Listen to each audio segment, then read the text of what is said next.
Hello viewers, আমি প্রায়ই একটা প্রশ্নের সম্মুখীন হই অনেকের কাছে যে তারা নতুন কোনো বিজনেস শুরু করতে চায়, নতুন কোনো ইনিশিয়েটিভ শুরু করতে চায়, তারা এন্টারপ্রেনার হতে চায়। কিন্তু তাদের প্রথম প্রশ্ন হলো, আমি টাকা পাবো কোথায়, কিভাবে আমি ফান্ড কালেক্ট করব। এবং এটা নিয়ে অনেক কথাবার্তা শোনা যায়, অনেক হেজ ফান্ডের নাম শোনা যায়, আরো অনেক ফান্ডিং ইনস্টিটিউশনের নাম শোনা যায়। তো আজকে আমরা এমন একজন ব্যক্তির কাছ থেকে কথা শুনবো, এবং অনেকটা তার নিজের এক্সপেরিয়েন্স এবং সে অন্যান্য যেখান থেকে যে ইনফরমেশন পেয়েছে সেগুলি সব আমরা শুনবো। এমন একজন ব্যক্তি যিনি নিজেই একটি এন্টারপ্রেনারশিপের ভিতর দিয়ে গেছে। আমার খুব কাছের বন্ধু, ডাকনাম রাতুল, ভালো নাম হাসান শেখ ফরিদুল। সে একজন টেক এন্টারপ্রেনার। তো আমরা তার কাছ থেকে শুনবো যে টেকনোলজিক্যাল স্টার্টআপ কোম্পানি যেগুলি, তারা ডেফিনেটলি তাদের অন্য অনেক চ্যালেঞ্জ থাকতে পারে, তারা কোন বিষয় নিয়ে কাজ করবে বা কোন দেশে কাজ করবে, কোন মার্কেট নিয়ে কাজ করবে, এগুলি অনেক বিষয় থাকতে পারে। কিন্তু আজকে আমরা চেষ্টা করবো আলোচনাটাকে শুধু ফাইন্যান্সিয়াল বিষয়ে সীমাবদ্ধ রাখতে, যে কিভাবে তারা টাকা কালেক্ট করতে পারে, কিভাবে তারা ইনভেস্টমেন্ট কালেক্ট করতে পারে, এবং কি কি সম্ভাব্য ওয়ে আছে। রাতুল, আমাদের অনুষ্ঠানে তোমাকে অসংখ্য ধন্যবাদ এবং আসার জন্য, এবং শুভেচ্ছা। তুমি যদি আমাদেরকে একটু বলো যে একটা নতুন কোম্পানি, নতুন স্টার্টআপ কোম্পানি টেকনোলজিক্যাল, তারা কিভাবে ফান্ড কালেক্ট করতে পারে। আহ, রাজু, তোমার চ্যানেলে আমাকে আমন্ত্রণ জানানোর জন্য ধন্যবাদ। আসলে প্রশ্নটাও যদি আমি তোমাকে হয়তো বা একটু ক্লারিফাই করার জন্য, এখানে কোন ধরনের ব্যবসা সে করতে চায়, কেননা ক্যাপিটাল কিংবা যে কোনো ব্যবসা করার জন্য ক্যাপিটাল লাগে একটা। যেটা একটা ছোট দোকান থেকে শুরু করতে হলে, একটা রেস্টুরেন্ট থেকে শুরু করে একটা সফটওয়্যার কোম্পানি দেওয়ার জন্য ক্যাপিটাল লাগে। তো এই প্রশ্নটা আমাদেরকে সীমাবদ্ধ রাখতে হবে যে কোন ধরনের উদ্যোক্তা সে, কোন ধরনের এন্টারপ্রেনারশিপ। এটা কি একটু তুমি আইডিয়া দিতে পারবা যেখানে কোন টাইপের ব্যবসার কথা বলা হচ্ছে? আহ, যদি এইভাবে বলি যে আমেরিকা একটা ছেলে পিএইচডি শেষ করছে, ধরো হুম কম্পিউটার সায়েন্স রিলেটেড একটা সাবজেক্টে পিএইচডি শেষ করছে, সে হয়তো একটা অ্যাপ বানাতে চায়, যে একটা ধরো হুম ডেটিং অ্যাপ, বা ধরো কোনো একটা ই কমার্স টাইপের অ্যাপ বানাতে চায় একটু ইউনিক আইডিয়া নিয়ে। বা সে হয়তো এমন কোনো আমার আসলে আইডিয়া খুব কম সায়েন্সের সাবজেক্ট নিয়ে। আমি বুঝতে পারছি। তার হ্যাঁ, মানে হ্যাঁ। আমরা যদি এটাকে টেকনোলজি এন্টারপ্রেনারশিপের মধ্যে সীমাবদ্ধ রাখি, হুম, হুম। তাহলে ক্যাপিটাল রেজ করার জন্য কতগুলা সোর্স আছে, তার মধ্যে এটা ডিপেন্ড করে সে কোন লেভেলে এখন আছে। তো যদি এখন এমন হয় যে তার কোনো টিম নাই, অর্থাৎ সে কাউকে এখনো কনভিন্স করতে পারে নাই তার সাথে জয়েন করার জন্য, সে একা রেজ করতেছে। তার যদি কোনো ইউনিভার্সিটি অ্যাফিলিয়েশন থাকে, অনেক সময় ইউনিভার্সিটি এই টাইপের উদ্যোক্তাদেরকে আগ্রহ করার জন্য, যেন তারা তাদের পিএইচডির কাজ দিয়ে একটা স্টার্টআপ তৈরি করে, অনেক সময় কিছু ইনিশিয়াল ফান্ডিং দেয়। কখনো কখনো কিছু গভর্নমেন্ট প্রোগ্রাম থাকে, অথবা স্পেসিফিক স্টেট টাইপের এইড থাকে। অর্থাৎ ধরো, ফর এক্সাম্পল ইউকে তে, ফর এক্সাম্পল তুমি যদি একটা প্রতিষ্ঠান আছেন, তাদের নাম হচ্ছে ইনোভেট ইউকে। তারা ধরো, তুমি যদি উদ্যোক্তা হতে চাও বা একজন ইয়াং এন্টারপ্রেনার হতে চাও, তোমাকে ইনিশিয়ালি কিছু টেস্ট করার জন্য সে 30,000 পাউন্ড দিল, তাই না? একটা কিন্তু তার জন্য প্রতিযোগিতা হয়, তার জন্য অ্যাপ্লিকেশন করতে হয়। তো এরকম বিভিন্ন দেশে বিভিন্ন ইউনিভার্সিটিতে ইন্ডিভিজুয়াল কিছু প্রোগ্রাম থাকে যেখানে ইন্ডিভিজুয়ালি আবেদন করা যায়। কিন্তু এদের সংখ্যা তুলনামূলকভাবে খুবই কম। বেশিরভাগই হচ্ছে টিমরা অ্যাপ্লাই করে। তো টিমরা ধরো আইদার কোনো ধরো কম্পিটিশনে অংশগ্রহণ করে, কিংবা স্টেট লেভেলে কোনো অংশগ্রহণ করে, অথবা কোনো ফান্ডিং এর জন্য অ্যাপ্লাই করে, যে আমাদের এরকম হয়তো ছোট একটা অ্যাপ বানানোর আইডিয়া আছে, অথবা আমরা একটা হয়তো বানাইছি, আমরা এখন এটাকে হয়তো বা কিছু মানুষ ব্যবহারও করে, আমরা এটাকে পরবর্তী নেক্সট লেভেলে নিয়ে যেতে চাই।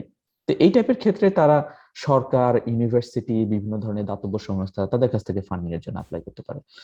কিন্তু যদি এরকম হয় যে না, এটা একটু little bit more matured, like ধরো, না এখন বেসিক্যালি দুইজন চাকরি ছেড়ে দিছে, দুইজন আগে হয়তো বা কোথাও চাকরি করতো, তাদের চাকরি ছেড়ে দিয়ে ফুল টাইম এটার পিছনেই তারা এখন ব্যবহার করতেছে, এবং তারা চায় যে আম, তাদের বেতন কোথা থেকে আসবে, তারা তাদের খাওয়া দাওয়ার টাকা কোথা থেকে আসবে, তাই না? অথবা একটা অ্যাপ চালানোর জন্য একটা ক্লাউড হোস্টিং এর পয়সার ব্যাপার আছে, তারা হয়তো বা দুইজন ডিজাইনারকে নিতে চায়, তারা এই টাকাটা কোথা থেকে আসবে।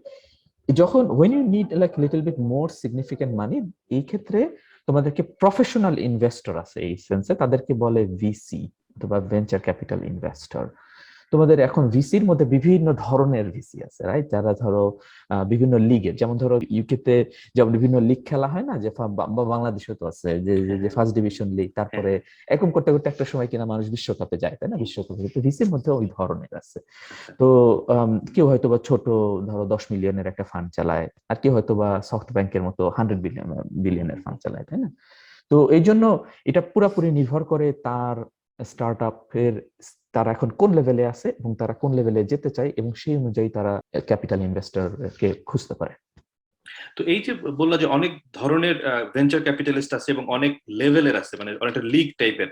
তো আমি যদি বলি একেবারে খুব ইনিশিয়াল লেভেলের, ধরো চারটা ইয়াং ছেলে, তারা বুয়েট থেকে পাশ করছে, কেবল পাশ করে বের হয়ে তারা একটা টেক একটা কোম্পানি খুঁজছে, তারা খুব অল্প টাকা, ধরো তারা $100,000 ইনভেস্টমেন্ট চাচ্ছে আর কি, খুব বেশি তারা চাচ্ছে না, কারণ খুব বেশি চাইলে হয়তো তারা পাবেও না। তো তারা কিভাবে এই ভেঞ্চার ক্যাপিটালিস্টদেরকে খুঁজে বের করবে, কিভাবে অ্যাপ্রোচ করবে? এটা এটা খুব টাফ। এটা ইনিশিয়ালি তুমি চাইলেই একজন একজন ভিসির পার্টনার লেভেলের সাথে কিংবা এমনকি অ্যানালিস্ট লেভেলের সাথে সহজে মিটিং পাবা না। তোমাকে বেসিক্যালি উপরের লেভেলে পাইতে হইলে ওয়ার্ম ইন্ট্রোডাকশন বলে, অর্থাৎ আরেকজনকে পরিচয় করাই দিতে হবে। এখন সেই আরেকজনটা কে তোমার পরিচয় করাই দিবে? এই জন্য নতুন একটা মানে গ্রুপ তৈরি হয়েছে, এদেরকে বলে স্টার্ট আপ এক্সিলারেটর অথবা ইনকিউবেটর। বিভিন্ন টাইপের ল্যাঙ্গুয়েজ ব্যবহার করে, তোমরা সার্চ করলেই পাবা। তার টার্ম গুলো হচ্ছে start up incubator, just like it's incubating like a baby, right? All those terms are like linked to like a baby or some kind of seed or agriculture type of thing. That's where the kind of terms come from, like seed funding, like as you are funding for a seed, right? um Going back, so accelerator বা incubator হচ্ছে, যেমন ধরো সারা ওয়ার্ল্ডে আমেরিকার মধ্যে সবচেয়ে one of the biggest and probably the most successful accelerator slash incubator would be YC combinator. It's extremely competitive, কিন্তু যদি কেউ ওয়াইসি কম্বিনেটরে যায় এবং গ্রাজুয়েট হতে পারে ওয়াইসি কম্বিনেটরে, দেন they don't have to worry about funding anymore, because there are more people actually want to give you. If you have a solid idea, have a solid team, it's all about team at the beginning essentially. So প্রত্যেকটা সিটিতেই, যেগুলো major city বলো, ধরো new York কিংবা San Francisco বা Boston, বা এদিকে ধরো যদি নর্থ আমেরিকার দিকে টরন্টোর কথা ধরো, আবার এদিকে ইউরোপে ধরো প্যারিস কিংবা লন্ডনের কথা চিন্তা করো, তাহলে এই সিটিগুলোতে বিভিন্ন লেভেলের স্টার্ট আপ এক্সিলারেটর ইনকিউবেটর আছে। Often this accelerator incubator would give you one between like 100,000 and 500,000 pound, and that's good enough money, to be honest, to quickly code up something, to quickly code up a demo, especially if it involves hard software, right? There are certain types of business where it's not possible, so it looks like a significant more money, like especially life সায়েন্সের ক্ষেত্রে। But যদি তুমি সফটওয়্যারের ক্ষেত্রে সীমাবদ্ধ রাখো, তাহলে startup incubator আর accelerator. এখন স্টার্টআপ ইনকিউবেটর এক্সিলারেটরের মধ্যে আবার বিভিন্ন ভাগ আছে, এটা ডিপেন্ড করে তোমার স্পেশালাইজেশন। ধরো তোমার যদি লাইফ সায়েন্স রিলেটেড কোনো একটা স্টার্টআপ হয়, সেক্ষেত্রে হয়তো বা একটা certain type of accelerator incubator more appropriate compare to the others. তো এরকম আর কি। তো এটা এবং এটা পাওয়ার জন্য কোন এক্সিলারেটর ভালো, এর জন্য ধরো টেক ক্রাঞ্চ এবং ক্রাঞ্চ বেস, এই দুইটা ওয়েবসাইট যদি কেউ ফলো আপ করে, দেন they read through and they will have a very soon idea that which kind of accelerator incubator ভালো। আর অফেন যেটা করে, এই এক্সিলারেটর ইনকিউবেটর গুলো ব্যাচে ব্যাচে কাইন্ড অফ লাইক কোহর্ট নেয়। ধরো একসঙ্গে 100 জন, 50 জন, 60 জন, 20 জন এরকম করে নেয়, নিয়ে তারপরে তারা কোনোটা 3 মাসের প্রোগ্রাম, কোনোটা 6 মাসের প্রোগ্রাম চালায়। তুমি যদি এটা সাকসেসফুলি কমপ্লিট করতে পারো, শেষে একটা ডেমো ডে হয়। ওই ডেমো ডেতে তারা সাধারণত ইনভেস্টরদেরকে ডাকে, ইনভেস্টর আসে, তাদের আইডিয়া প্রেজেন্ট করে, যদি ইনভেস্টরদের পছন্দ হয় তারপর তারা আবার ফলো আপ মিটিং নেয়, তারপর তাদের আবার অ্যানালিস্ট লেভেলের মিটিং হয়, তারপরে তোমার পার্টনার লেভেলের মিটিং হয়, তারপর তাদের ইন্টারনাল ডিসকাশন হয়, তারা যদি পছন্দ করে দেন তারা টার্ম শিট দেয়। তো এটা একটা complex process, it's a journey that only for people who really want to do it, it's only for them. Okay okay okay আচ্ছা, তাহলে আমি একটু সামারি করি, যেটুকু বুঝলাম যে একজন ইয়াং এন্টারপ্রেনার, তাকে প্রথমে খুঁজে বের করতে হবে ইনকিউবেটর। তার আশেপাশে যদি থাকে, বিশেষ করে কেউ যদি আমেরিকায় থাকে, তাহলে সে নিউ ইয়র্ক বা সান ফ্রান্সিসকোতে তো খুব কঠিন কিছু না যাওয়া, সে আমেরিকার ভিতরে ইনকিউবেটর খুঁজে বের করলো, এবং তাদের যদি কোনো 3 মাস বা 1 মাস 2 মাসের যদি কোনো প্রোগ্রাম থাকে, সাধারণত 3 থেকে 6 মাস হয়, সাধারণত মিনিমাম 3 মাসের কমে আমি সাধারণত দেখিনি। 3 মাস থেকে 6 মাস, এবং এখন যেহেতু কোভিড এর সময় পরে, এখন অনেক ইনকিউবেটর এক্সেলারেটর এমনকি রিমোটলি করার সুযোগও দিচ্ছে। সো এবং অনেকগুলো ইনকিউবেটর এক্সেলারেটর তুমি যদি অ্যাকসেপ্ট হও, তার মানে হচ্ছে ইউ গেট ক্যাশ।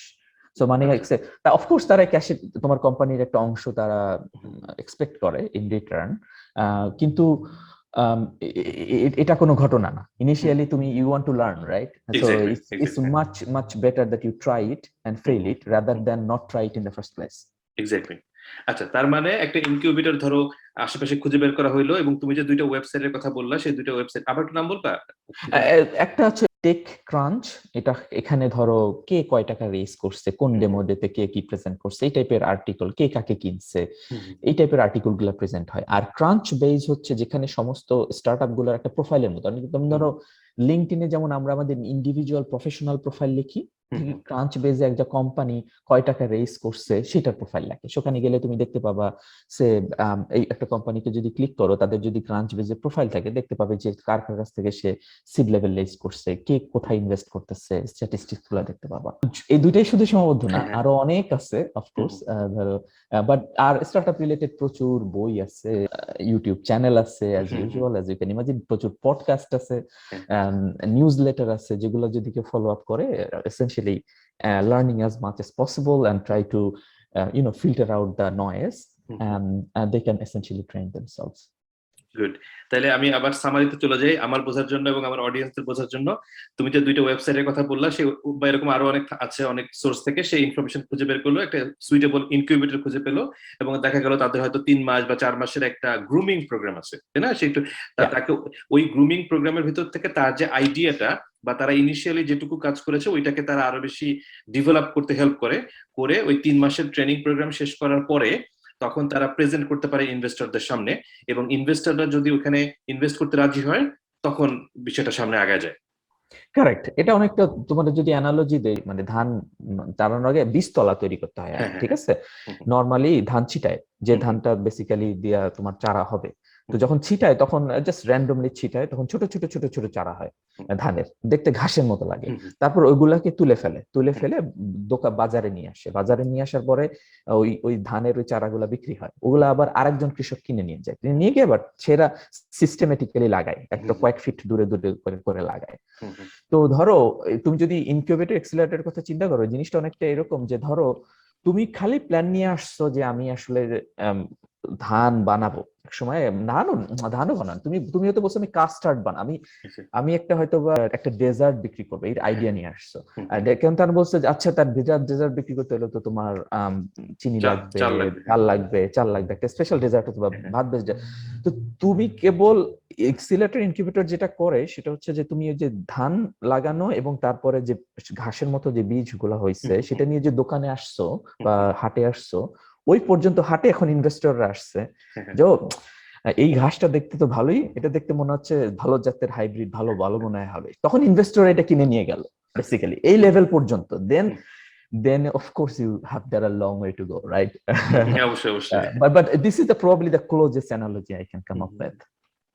ওকে, তাহলে বুঝলাম। এখন আমার যে নেক্সট কোয়েশ্চেনটা হলো, এই ইনকিউবেটর এক্সিলারেটর যে প্রোগ্রামগুলি, এইখানে সাকসেসফুল হওয়ার জন্য কি তোমার কোনো টিপস আছে যে কিভাবে অ্যাপ্রোচ করলে এইগুলো?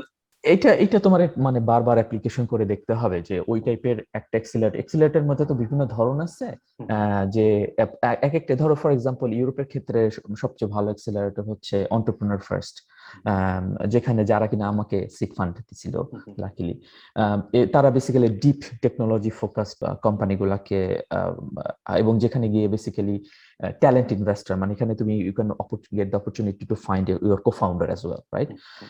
আবার ধরো অন্য টাইপের ইনভেস্টর আছে, ধরো ফাউন্ডার্স ফ্যাক্টরি আছে, যাদের গ্লোবাল প্রেজেন্স। ফাউন্ডার্স ফ্যাক্টরি হচ্ছে বিভিন্ন টাইপের বিভিন্ন লেভেলের কোম্পানি তারা নাই।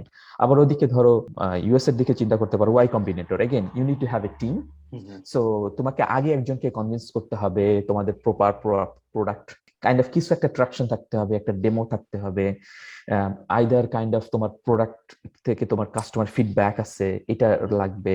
তারপর ধরো again it's like a full package. যেভাবে চিন্তা করতে পারো অনেকটা, যে ধরো তুমি অলিম্পিকে যাইতে চাও, তুমি অলিম্পিকে কোন একটা খেলায় অংশগ্রহণ করতে চাও, তাহলে তোমার তো আগে বাংলাদেশ অলিম্পিকের বাংলাদেশ অলিম্পিক অ্যাসোসিয়েশন কিছু একটা নিশ্চয়ই আছে, তাদের আগে অ্যাপ্রুভড হইতে হবে, তাই না? তারা নাইলে তুমি বাংলাদেশের হয়ে অলিম্পিক খেলতে যেতে পারবে না। তো সেইখানে চাওয়ার জন্য হয়তোবা তুমি যদি এখন বাগেরহাটে থাকো, বাগেরহাটের থেকে খুলনা বিভাগের যিনি রেসপন্সিবল তার আগে পাশ করতে হবে, তারপরে ঢাকায় যাবা, তারপর ঢাকা থেকে পাশ করলে তারপর সেনা তুমি হয়তো টোকিওতে যাবা, তাই না? তো ব্যাপারটা হইতেছে অনেকটা ওইরকম যে তোমার ওই একটা অ্যাপ্লিকেশন প্রিপেয়ার করতে হবে, ওই অ্যাপ্লিকেশন প্রিপেয়ারের সময় তোমাকে সবকিছু চেক করবে, তোমাকে জিজ্ঞাসা করবে, এবং এটা খুব জরুরি যে এটার পিছনে সময় ব্যয় করা, অ্যাপ্লিকেশনটার জন্য পোক্তভাবে, বা ইউনিভার্সিটি অ্যাডমিশনের জন্য আসলে ক্লোজেস্ট অ্যানালজি হচ্ছে ইউনিভার্সিটি অ্যাডমিশন। ধরো তুমি যে বললা যে একটা ধরো বুয়েটের ছেলে বা আইটের ছেলে, সে যখন বিদেশে একটা ইউনিভার্সিটিতে ভর্তির জন্য আবেদন করছে, তাকে একটা অ্যাপ্লিকেশন তৈরি করতে হয়েছে না, আইএলটিএস এর স্কোর, জিআরই এর স্কোর, জিম্যাট এর স্কোর, সবকিছু সাবমিট করতে হয়েছে, তাকে একটা এসে লিখতে হয়েছে, তাই না? ওই রকম অনেকটা যে আমি কেন মাস্টার্স করতে চাই, আমি কেন পিএইচডি করতে চাই, ঠিক একই রকম ভাবে স্টার্টআপের ক্ষেত্রে সেই প্রশ্নগুলাই করে, তুমি কেন ব্যবসা দিতে চাও, এই ব্যবসায় কাস্টমার কে, কে কয় টাকা ইনকাম করবা, লাগবে কত টাকা, তোমার এমপ্লয়ি আছে কিনা, কো ফাউন্ডার পাইছো, তো কয় টাকা বেতন লাগবে, তো তোমার 100,000 কয়দিন চলবে, তোমার আসল প্রোডাক্ট বানাইতে কয় টাকা লাগবে, 5 মিলিয়ন, এই 5 million product total market size কত, টোটাল মার্কেট সাইজ কত, অসংখ্য প্রশ্ন, রাইট? অসংখ্য প্রশ্ন, প্রত্যেকটা it sounds daunting at the beginning if when I tell all but you don't have to answer all of them in one go, right? You try to prepare, and slowly, and try to build yourself for the Olympic. এবং last question আজকে আমাদের এই সেশনটা শেষ করার আগে, এই যে incubator accelerator যে প্রোগ্রামগুলো, অধিকাংশ হলো পেইড, মানে যারা চান্স পাচ্ছে তারা গেট পেইড হচ্ছে, তাই না? হ্যাঁ, এটা সাধারণত বিভিন্ন মডেল আছে। ধরো idea is that they will give you money, right? There could be different ways to give that money. এটা হতে পারে এভাবে যে, ধরো for example I do not know the exact number, but ধরো $150,000, রাইট? সো ধরো আমি আর তুমি মিলে আবেদন করলাম, ঠিক আছে? রাতুল আর রাজু মিলে আবেদন করলো, অ্যাকসেপ্ট হলো। তখন রাতুল আর রাজু যে কোম্পানি, ধরো নাম হচ্ছে রাতুল রাজু এলএলসি আর সামথিং, একটা কিছু নাম দিলাম, ঠিক আছে? সেই কোম্পানি তাহলে তখন ওয়াই কম্বিনেটর ধর $150,000 আমাদের এই অ্যাকাউন্টে ট্রান্সফার করবে, বিজনেস অ্যাকাউন্টে। তার মানে এটা দিয়ে তখন আমরা তারপর 6 মাস পরে আমরা ডেমো দিতে যাবো, আমরা প্রেজেন্ট করবো এই টাকা দিয়ে আমরা কি বানাইছি, কি করছি, কয়টা কাস্টমার পাইছি, কি সমস্যার সমাধান করছি।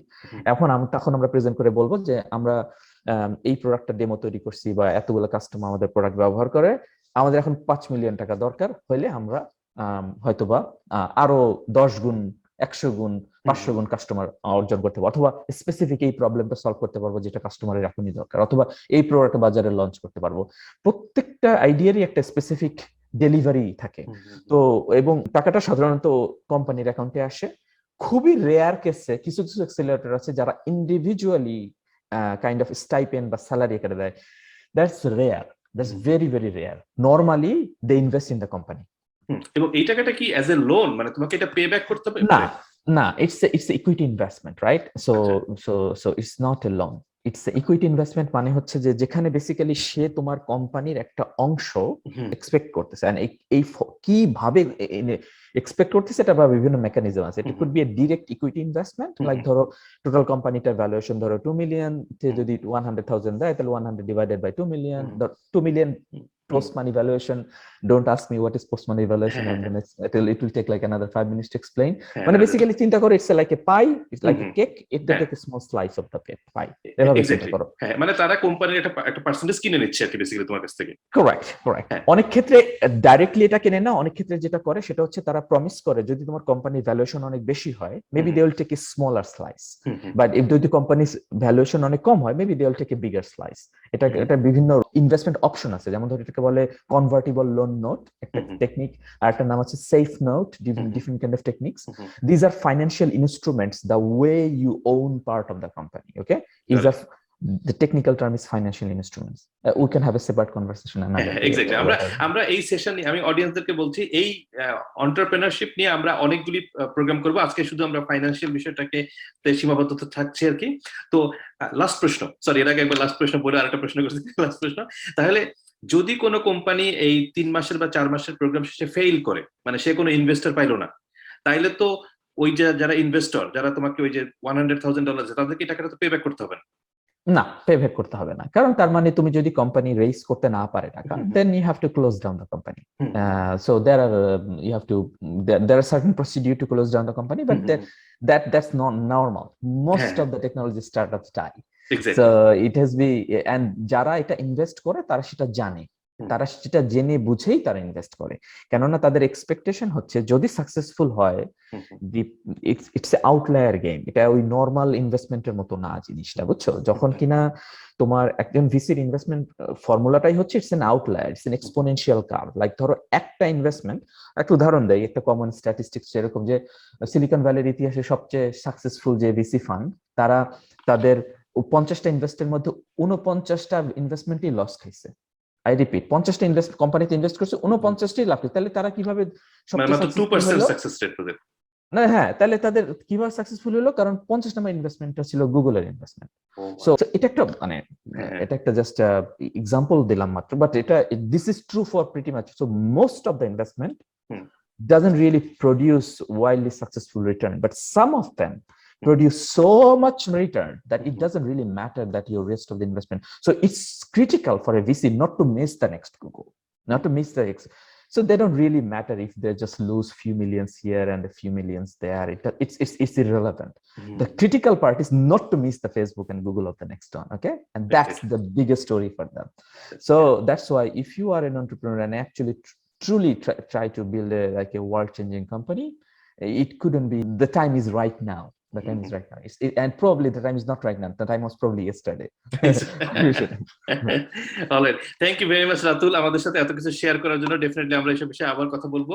তো আজকে এ পর্যন্তই। Thank you audience. আপনাদের যদি কোনো প্রশ্ন থাকে আমাদের এই ইউটিউব চ্যানেলের এই ভিডিও নিচে প্রশ্ন করেন, আমরা এই সবগুলি প্রশ্নের উত্তর নিয়ে হয়তো আরেকদিন আরেকটা শো করবো। ডেফিনেটলি আমাদের চেষ্টা থাকবে আপনাদের এন্টারপ্রেনারশিপ নিয়ে, বিশেষ করে টেক এন্টারপ্রেনারশিপ নিয়ে সব ধরনের প্রশ্ন যাতে উত্তর আপনারা পান এবং যে কোনো বিষয়ে যাতে আপনারা সবকিছু জানতে পারেন সেই বিষয়ে আমরা চেষ্টা করবো।